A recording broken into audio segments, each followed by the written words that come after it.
तो राम ने जब कहा कि तुम त्रिकालदर्शी मुनिनाथा, तो राम ने उस एक ईश्वर की सत्ता को स्वीकार किया। राम ने क्यों कहा? क्योंकि राम को पता था कि मैं ही हूं जिसने विष्णु के रूप में क्रौंच को जब मारा, तब इसी परमेश्वर ने कहा था, मां निषाद प्रतिष्ठाम तवं गमा शाश्वती समा यत क्रौंच मिथुना दे काम बदी काम मोहितम।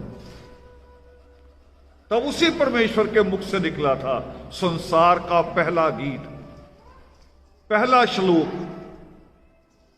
वहीं से परमेश्वर को लोगों ने कहा आदि कवि, भी दुनिया का पहला कवि जिसके मुख से पहली कविता आई, पहला गीत आया, उसको लोगों ने कहा आदि कवि, जिसको सुमित्रानंदन पंत कहते हैं कि वियोगी होगा पहला कवि, आह से उपजा होगा गान, उमड़ कर आंखों से चुपचाप बही होगी कविता अंजान। कि वियोगी होगा जिसके आगे कोई वियोग यानी दुख की कोई घटना घटित हुई होगी। और दुख की घटना क्या थी? क्रौंच को मारना। और जब क्रौंच को मारा और जो परमेश्वर ने पहला श्लोक कहा मां निषाद के रूप में,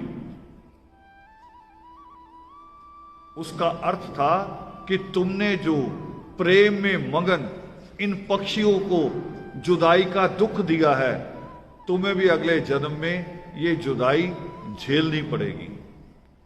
इसलिए राम कहता है कि तुम त्रिकालदर्शी, क्योंकि वो जानते हैं कि इन्होंने मुझे कहा था, मेरा फ्यूचर कह दिया था उसी वक्त, और आज ये मेरा भूतकाल भी जानते हैं, इसलिए कहा।